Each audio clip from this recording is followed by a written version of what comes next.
Okay, let's unpack this. Have you ever, just sat in on a raw, completely unfiltered conversation between friends? Oh, yeah. Like when they're just passionately debating some piece of pop culture. Right, exactly. They're just going at it, yelling over each other. But then you listen closely and you realize their argument actually touches on these massive billion-dollar industry shifts. Right. It's like they stumble into this profound market analysis by accident. Yeah. And that is exactly the mission for today's deep dive. We are tearing into a massive stack of source material built around this wildly chaotic, completely unvarnished live stream panel. And it is a messy panel. Oh, it's totally off the rails. You've got this group of internet personalities, guys going by names like Ryan, Chad, Gary, Wizard, and Jeremy, and they gathered to review the newly released second season of the One Piece live-action adaptation on Netflix. Right, but what's fascinating here is that our goal today isn't just to give you a simple thumbs up or thumbs down review of a show about pirates. No, not at all. We are using this incredibly raw source material to really understand the fundamental mechanics of adaptation. Like, how do you adapt an impossible property? How do you navigate the landmines of audience expectation? And ultimately, we're diving headfirst into the cutthroat economics of the streaming wars. Because beneath the casual banter and the crude jokes, they are diagnosing exactly how media companies struggle to balance hardcore fandoms against a mainstream palette. I have to stop you right there, though, because when I first listened to this source material, I didn't immediately hear a profound dissection of media economics. Oh, no. What did you hear? I heard a digital locker room, honestly. This panel is so messy. They are constantly talking over each other, making these incredibly crude jokes. At times, it feels like they are watching completely different shows. Well, that's the beauty of it, right? It's totally unfiltered. Yeah, but before we can even touch the economics of how this show was released, we need to establish what these reviewers actually thought of the screen. Let's look at the data they pull up right at the beginning. Right, the ratings. Yeah, so Season 1 of One Piece was widely considered this miraculous surprise hit. It sat at an 8.4 average rating on the metrics they track. Yeah. For Season 2, it currently sits at an 8.9. Which, mathematically speaking, that kind of defies the standard gravity of television. Wait, what do you mean by that? Well, sophomore seasons of these heavy CGI, effects-driven adaptations, they usually stumble. The novelty wears off, right? The budget gets stretched, and the audience gets hypercritical. So an 8.9 suggests they didn't just maintain the momentum. They actually improved it. Exactly. They refined the formula. But then you have the dissenting voice. You have Ryan. Oh, Ryan, yeah. Ryan is not experiencing an 8.9 show. He completely tapped out after just 2 episodes of Season 2. And he was not quiet about it. No, he actively despises it. In the source material, Ryan uses highly derogatory slurs to describe the main character, Luffy. He complains that the character, quote, screams all the time. He had zero patience for it. Zero. He vehemently rejects the show's hyper-positive, whimsical tone. It's like he walked into a vibrant circus and furiously complained about the clowns. Which is such a great analogy. But I have to ask you, is Ryan's reaction a failure of the show, or is this just a massive mismatch of target demographic? It's definitely a demographic mismatch, but Ryan's reaction is actually vital to understanding the mechanics of this adaptation. How so? Well, think about his perspective. He hasn't watched the first season, he hasn't read the manga, he hasn't seen the anime. He just parachuted into episode 1 of season 2 solely to be on this panel. Right. And Ryan gives us one of the sharpest analytical tools of the entire discussion. He compares the energy of watching One Piece to watching a, quote, Minecraft YouTuber channel. Wait, I struggle with that. I zeroed in on that exact comparison in the source. He says it feels like watching a 29-year-old dude creating high-energy brain rot content for an audience of 10 to 11-year-olds. Yes, that's exactly what he said. But if the show actually feels like a grown adult screaming at children, how on earth is that a good thing? Yeah. How does that translate to an 8.9 rating from a Netflix audience that is used to, high-quality drama? Because you have to separate the insult from the underlying observation. Think about what a top-tier Minecraft YouTuber actually does. Okay, they yell a lot. Right, but their content operates on a very specific hyper-kinetic frequency. It is loud, it is relentlessly forward-moving, but most importantly, and this is the key here, it completely lacks adult cynicism. Oh, interesting. There is absolutely no irony. When a Minecraft YouTuber gets excited about finding a digital diamond, they aren't winking at the camera. They are committing to the bit with 100% sincerity. Okay, I see where you're going. It's the death of the anti-hero. Precisely. Adult viewers have been conditioned by, 20 years of prestige television? We expect our heroes to be brooding. Right, we want Tony Soprano or Walter White. Exactly. We expect layered subtext, gray morality, but when Luffy stands on a boat and screams at the top of his lungs that he is going to be the king of the pirates, he means it purely in... And to someone like Ryan, who is fluent only in that grammar of mature television,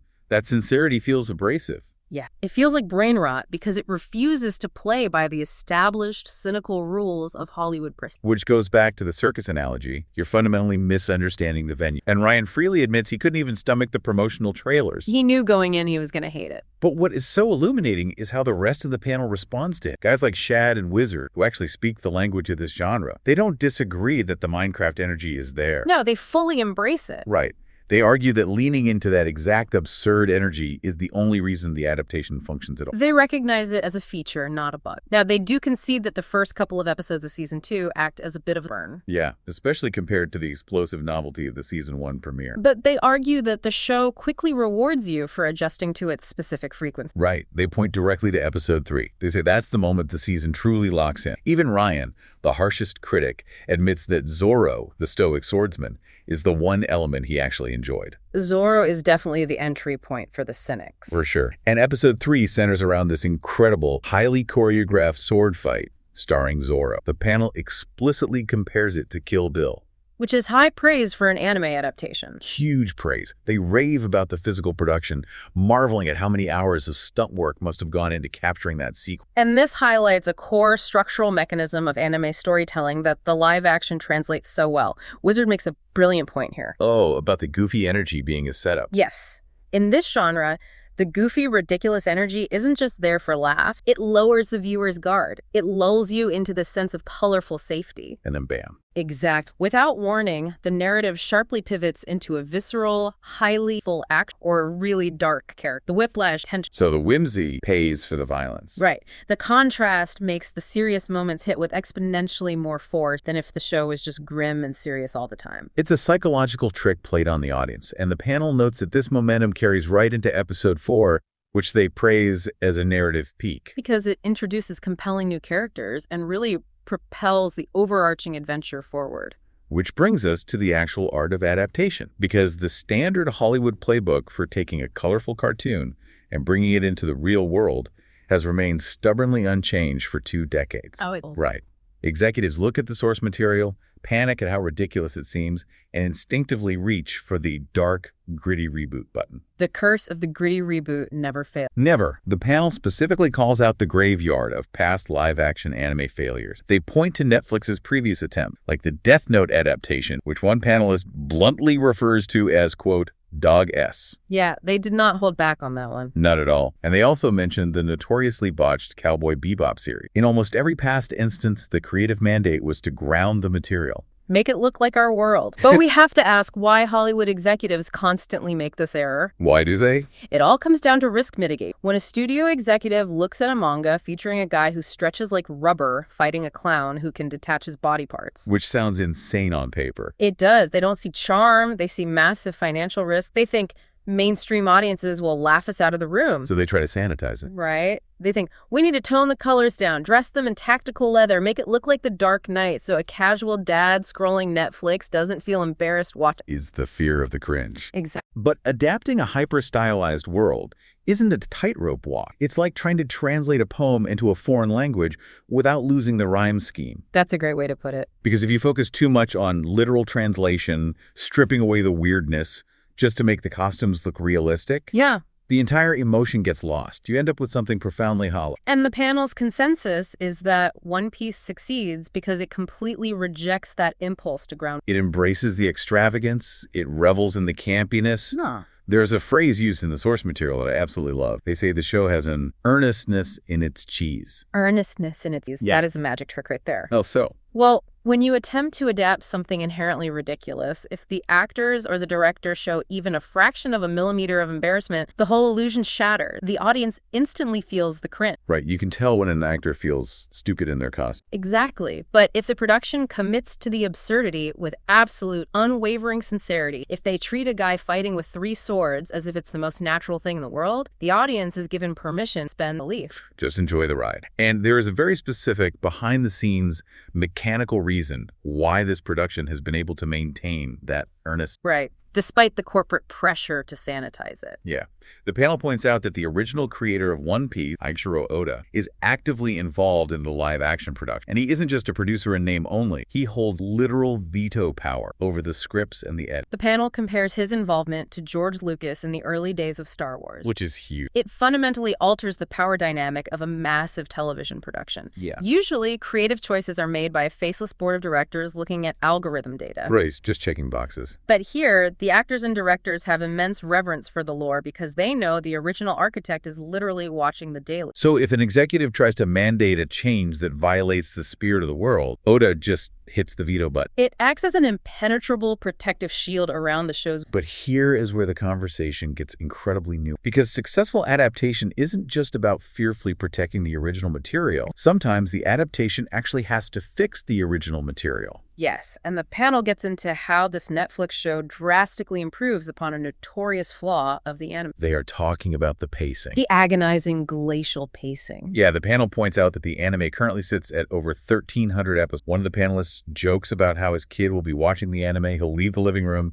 go about his life, come back 4 days later. And the characters have literally moved 2 feet across. Exactly. It's crazy. But it's a systemic issue in the anime, and they compare it to the infamous pacing of Dragon Ball Z. Whoa, waiting 5 episodes for Goku to charge a spirit bomb. Or that endless fight with Frieza that seemed to span an entire geological. I remember that. It took months. Right. In the medium of weekly anime, pacing is deliberate. The animation studios have to pad the runtime with endless reaction shots and internal monologues just to ensure the show doesn't catch up to the weekly manga it's based on. So it is a structural necessity for them. It is, but it creates an incredibly bloated, frustrating. And a live-action show simply cannot operate that way. You cannot adapt a 1,300-episode cartoon one-to-one into live action. As one panelist rightly points out, it would cost more money than currently exists planet Earth. Literally impossible. Yeah. So the Netflix show is bound by the brutal reality of an 8-episode season. They are forced to take a massive, sprawling narrative arc and condense it down to its absolute essence. And the panel universally praises. Yeah, because the live action trims the fat and ruthlessly accelerates the plot.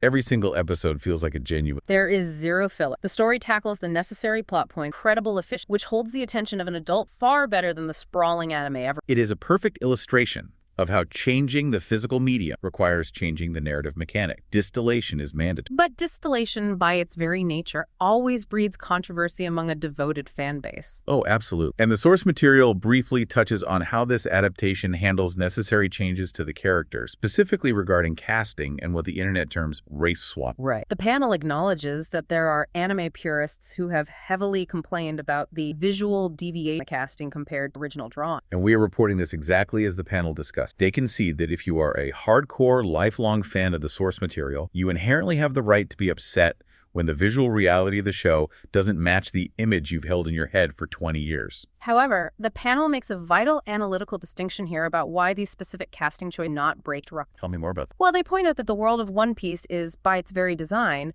a chaotic, completely unmoored map. Right, it's not set in the real world. Exactly. It is a fictional universe with wildly diverse fashion, absurdly disproportionate character design, and a total lack of real-world geographical or historical. So, because the setting is already this boundless aesthetic melting pot, changing a character's race in the casting process doesn't disrupt any internal logic. They use a really striking hypothetical analogy to cement this point. They compare it to the idea of casting a black Snape in a hypothetical Harry Potter. Oh, that's interesting. The panel argues that in the Harry Potter universe, which is deeply rooted in very specific British historical and class context, making that specific visual change would fundamentally alter the established theme, societal mechanics of that story. Okay, I see. But in One Piece, the changes are purely aesthetic. They don't ripple outward to affect the core themes of friendship, adventure, or found family in any. It proves that successful adaptation isn't a matter of perfect visual photocopying. It's a matter of thematic fidelity. As long as the philosophical core of the character remains intact, the physical exterior can shift. Especially in a universe as wildly malleable. But here's the trap. Because leaning into that hyper-kinetic Minecraft energy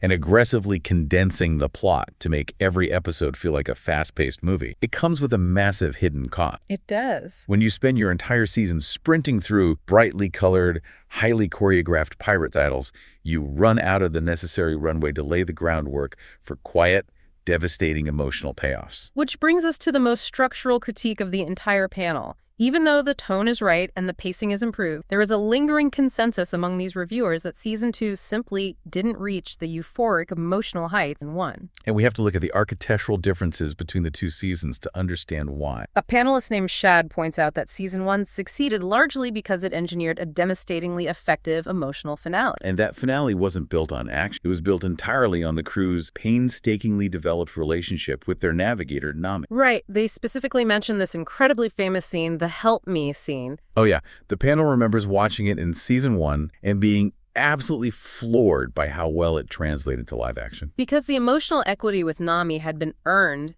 dollar by dollar over the course of the entire. So when the climax finally arrived and she broke down, the audience was fully invested in the payoff. Now contrast that architectural build with Shad's critique of Season 2. The emotional weight of this second season relies heavily on a brand new character, Princess Vivi. But Shad argues that the foundational relationship between Vivi and the rest of the crew wasn't poured deeply enough prior to the climax. Because the narrative structure of Season 2 was far more episodic. The crew was essentially bouncing from island to island, dealing with one issue after another. Right, and because of that fragmented travelogue structure, the final emotional payoff with Vivi didn't feel earned, and the show hadn't done the quiet, boring work building emotional infrastructure. It's the difference between a season built around a singular, escalating emotional pressure cooker versus a season built around a series of fun, disparate adventures. But there is another incredibly fascinating layer to this emotion, and it has nothing to do with the show itself and everything to do with the audience watching it. Oh, the concept of the knowledge? Yes, the knowledge curse is the ultimate dilemma for any director adapting a beloved property. And the panel brings up the experience of a reviewer named Yellow Flash to illustrate this. Huh. Yellow Flash went into Season 1 of the live action completely blind, and he absolutely loved it. But after finishing it, he went back and actually watched the original anime to catch up. Right, and now, fully educated on the source material, he watches Season 2 and finds it intensely lacking. Because he knows what he's missing. He now knows the theoretical ceiling of these emotional moments. And this leads to a highly specific critique of Episodes 7 and 8. The panel argues that during the climax of Season 2, the creators of the live-action show, quote, pulled their punches. They literally accused the showrunners of not having the balls to make the audience cry. Which is brutal. They argue that in the anime, the equivalent moments deliver an absolute 10 out of 10 iconic, tear-jerking gut punch. But the live-action equivalent only delivered an 8.5. Which forces us to ask a really difficult philosophical question about how we evaluate adapted art. Exactly. And I want to push back on this idea of the 8.5 being a failure. Yeah, let's hear it. Because if you are given the completely impossible task of adapting an undisputed masterpiece, a moment that millions of people consider a 10 out of 10 in a limitless medium like animation, isn't delivering an 8.5 in live action an absolute statistical miracle? It is. Why is an 8.5 viewed as a disappointment? Well, it entirely depends on the lens of the viewer. For a newcomer, an 8.5 is fantastic, gripping television. It works flawless. But for the veteran fan burdened by the knowledge curse, that missing 1.5 is a glaring, agonizing. They don't see the 8.5. They only feel the absence. And the panel illustrates this masterfully by analyzing a microscopic technical difference in a scene from Episode 1 of Season 2. It's a moment where Luffy is trapped, facing execution, and he simply smiles and declares, "I'm..." Yeah, they break this down frame by frame. They explain that in the anime, when Luffy realizes he's about to be executed, he smiles, says, "I'm dead," and then the anime just stops. It uses these long, drawn-out beats of absolute oppressive silence. Just beat after beat of nothing. And holding that frame forces the audience to sit in the uncomfortable reality of mortality. It elevates the stakes and establishes this profound core to who this character actually is in the face of death. But look at how the live action handles it. Bound by a different pacing structure and likely terrified of losing the algorithmically driven attention span of a Netflix viewer. The live action rushes those beats of silence. The director cuts away too fast. The tension isn't allowed to spell it. The panel argues that while the live action scene still honors the source material and, quote, kicks ass, it mathematically peaks at an 8.5, specifically because it lacks the cinematic confidence to hold that silence. It is a microscopic technical difference in the editing bay, literally a matter of 2 or 3 seconds, but it fundamentally alters the psychological resonance. It really is the difference between a phenomenally talented cover band and the original artist. The notes are played perfectly, the rhythm is right, but the soul of the song is just slightly shifted. Exactly. But here is where this deep dive takes a massive turn, because this granular debate over a few seconds of silence in an editing bay suddenly scales up into a much larger, frankly terrifying debate for the executives footing the bill. Oh, yeah. This is where things get really heated on the panel. Because the way you pace a show internally is completely dictated by how you plan to deliver that show to the audience externally. And the panel's critique explodes into a massive argument about the economics of streaming. Here's where it gets really. This is the great industry divide, the binge model versus the weekly release. And this argument consumes a massive portion of the source material because it reveals the absolute panic happening within the entertainment industry right now. They are terrified about how to actually monetize these massive productions. One panelist, Jeremy, comes out swinging. He explicitly calls Netflix's binge model, quote, unbelievably dumb. And his argument isn't about artistic merit. It is entirely rooted in cultural impact and financial longevity. Jeremy's thesis revolves around the concept of the cultural zeitgeist. He argues that when a platform like Netflix takes a $200 million season of television and drops all 8 episodes on a single Friday morning, that show enters and exits the global conversation in exactly 1 week. Right. The hardcore fans binge it over the weekend, they post their memes on Monday,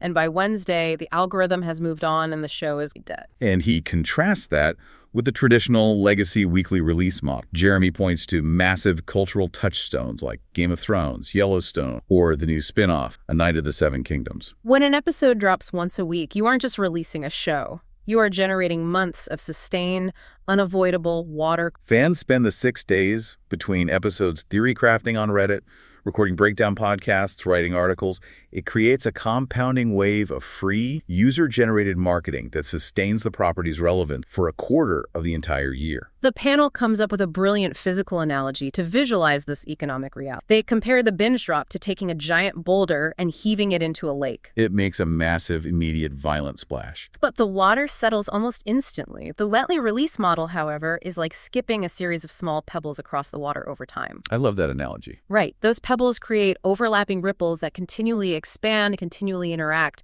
and ultimately reach much further across the surface of the culture than the single splash of the boulder ever could. And Jeremy adds a ruthless, mathematically undeniable economic point to this. He points out that if a season runs for 8 or 10 weeks, you are mechanically guaranteeing 2 to 3 months of subscription revenue from your audience. You are forcing them to stay. By allowing them to subscribe on a Friday, binge the entire $200 million show by Sunday, and immediately cancel their subscription on Monday, you are leaving an astronomical amount of money on the table. From a purely business standpoint, Jeremy argues, it is catastrophic mismanagement. It's a highly persuasive argument. The pebble versus boulder analogy perfectly encapsulates the frustration of watching great art disappear into the content void, but it does not go unchallenged on this panel. No, Gary steps in. And I have to throw Gary's counter-argument at you, because it is an absolute heavy hitter. Gary essentially stops the entire conversation and says, wait a minute, if the binge model is so unbelievably terrible, if it's this catastrophic failure of business logic, why did it produce Squid Game,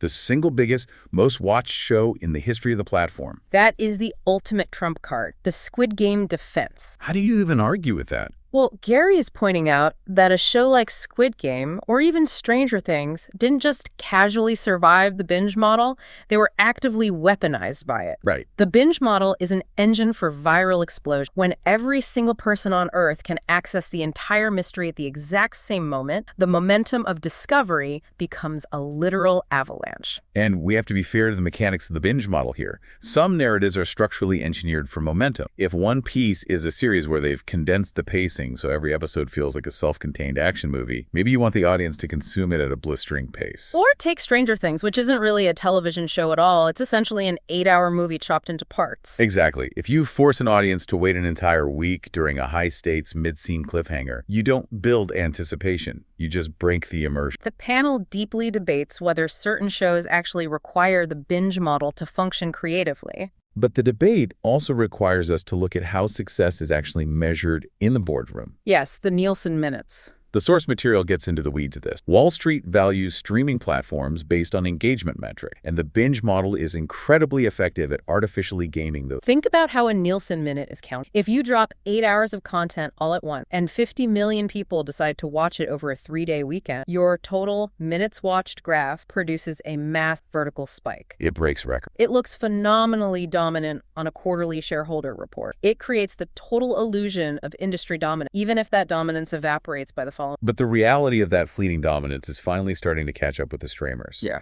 The panel observes that Netflix is currently operating in a highly defensive posture. Because they are bleeding money on production. They are dealing with massive, continuous subscriber churn, and they are struggling with a lack of consistent, reliable, decades-old IP compared to legacy studios like Disney or Warner Bros. And because the economic walls are closed, Netflix has begrudgingly started to alter their legendary binge strategy. They've introduced the ultimate corporate comps. Yeah.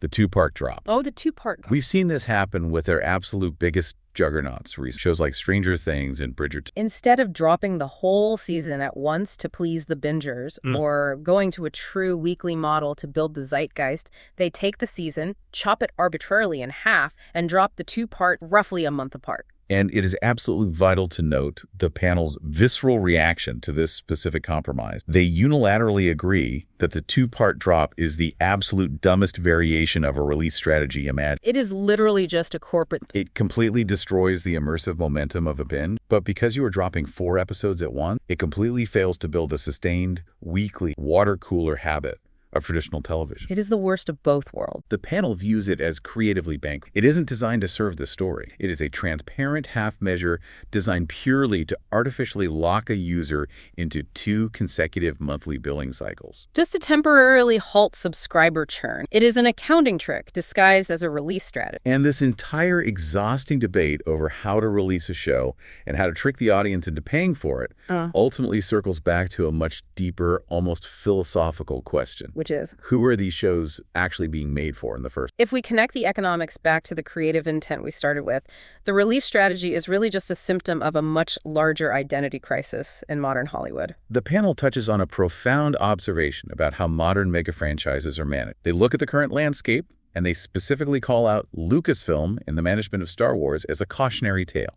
The source material is incredibly sharp on this point. The panel argues that many modern legacy franchises have adopted a catastrophic strategy where they actively, sometimes purposefully, discard their original core fan. They alienate the exact people who bought the merchandise and built the property's value over decades. All in a desperate attempt to chase what the panel brilliantly terms a unicorn audience. The unicorn audience, it's this hypothetical, massive, entirely new demographic of casual viewers that the algorithms promise will double the subscriber base. But according to the panel, this unicorn audience simply doesn't exist. It is the corporate mandate for infinite, impossible growth. You have a reliable, guaranteed audience of 10 million hardcore fans, but Wall Street demands 50 million. So what do the executives do? They sand down the weird edges of the property, they alter the established lore. And they change the tone to make it more generic, more palatable, more grounded, the exact dark, gritty reboot impulse we discussed earlier. They try to appeal to absolutely everyone, and in doing so, they mathematically appeal to... The original fans leave because the soul of the property has been hollowed out, and the mythical unicorn audience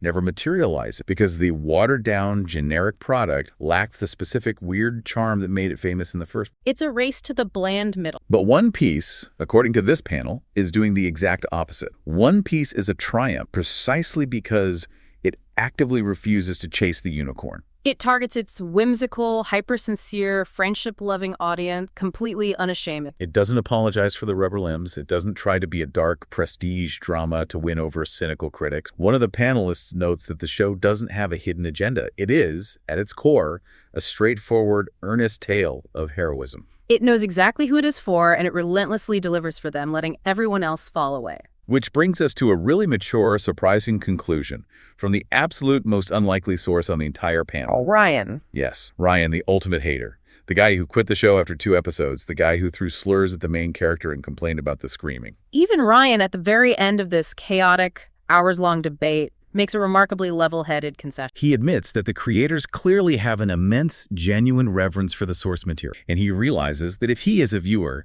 is simply not a fan of that specific type of whimsical, earnest anime storytelling, then he has absolutely no right to expect that he would magically enjoy a faithful, live-action adaptation. It is a fundamental, almost radical acceptance of the idea that not everything... And that is an incredibly healthy perspective to emerge from such a contentious, aggressive discussion. It acknowledges that a piece of art can be objectively well-made, highly successful, and perfectly calibrated for its target audience, even if you personally find it utterly unwatchable. It's a rare moment of clarity in a very wild broadcast. Speaking of that wild broadcast, I think we need to inject a moment here just to clearly illustrate exactly the kind of incredibly raw, unvarnished environment that fueled this entire passionate critique. Because you have to understand the dynamic these profound insights are actually bubbling up from. The medium is absolutely part of the mess. Totally. At one point in the source material, there's this completely derailing tangent where Ryan is being challenged on how he interacts with his friends in real life. Oh, this part was wild. Yeah, and Ryan casually jokes that the only time he ever checks in on his female friends, specifically mentioning if there's an earthquake or a natural disaster, is because he wants to sleep with them. And he explicitly states he purposely ignores his male friends in those exact same situations, completely dismissing their safety. It's a direct reference to a tweet by another internet personality, Dan Vask, and it completely derails the analytical conversation into this absurd, crude locker room humor. And we report this impartially, obviously not to endorse the sentiment, but to paint a highly accurate picture of the panel's actual dynamic. This is not a sanitized corporate focus group sitting around a mahogany table. This is a digital law. The deep systemic insights we've been unpacking today about adaptation, the psychological weight of cinematic silence, and the vicious economics of streaming churn are being forged directly in the middle of these blunt, offensive, and highly chaotic. It's a stark reminder that some of the sharpest, most accurate media criticism today isn't coming from polished newspaper columns or sanctioned press junkets. It's bubbling up from these raw, wild marathon live streams where fans are just loudly, aggressively battling it out over their webcams. It is messy, it is offensive at times, but it is deeply, undeniably authentic to how actual audience consume and argue about pop culture. It truly is a fascinating microcosm of the current media landscape. It really is. So synthesizing everything we've pulled from this massive deep dive, what have we actually learned from this panel? We've learned that One Piece Season 2 stands as a monumental triumph of earnest adaptation. It succeeds specifically by rejecting Hollywood's cynicism, leaning entirely into its extravagant, unironic cheat, and smartly condensing its massive, bloated source material to fix inherent, decades-old pacing flaws. And while it may occasionally pull its emotional punches in the editing bay, compared to the iconic anime falling victim to the inevitable knowledge curse of veteran fans who demand perfection, it clearly and fiercely respects its core audience. It refuses to hollow out its soul to chase a non-existent unicorn demographic. Meanwhile, the vicious debate surrounding how this show was released places it squarely at the center of an industry-wide identity crisis. The streaming titans are currently locked in a brutal war between the cultural longevity and financial stability of the weekly release pebble versus the viral, instantaneous, artificially inflated dopamine hit of the binge model boulder. Which leaves us with a final, highly provocative question to mull over long after this discussion ends. Put it on us. If the crushing economic pressures of the streaming bubble, the bleeding production cost, the relentless subscriber churn eventually force platforms like Netflix to completely abandon the binge model and return to the traditional weekly release schedule just to survive, how will that fundamentally change the way screenwriters are allowed to structure their stories going forward? Wow. If the binge model dies, will we lose the concept of the continuous, immersive, 8-hour movie forever, forced instead to return to narratives engineered entirely around the cheap thrill of the weekly cliffhanger? That is a massive structural question for the future of how we consume television. It makes you wonder how the next billion-dollar adaptation is being built right now in a boardroom somewhere. So the next time you find yourself sitting in on a raw, unfiltered conversation between friends passionately screaming at each other over a piece of pop culture, listen closely. Because beneath the chaotic banter and the crude joke, they might just be mapping out the future of the entire industry. Thank you for joining us on this deep dive, and keep questioning the media you consume.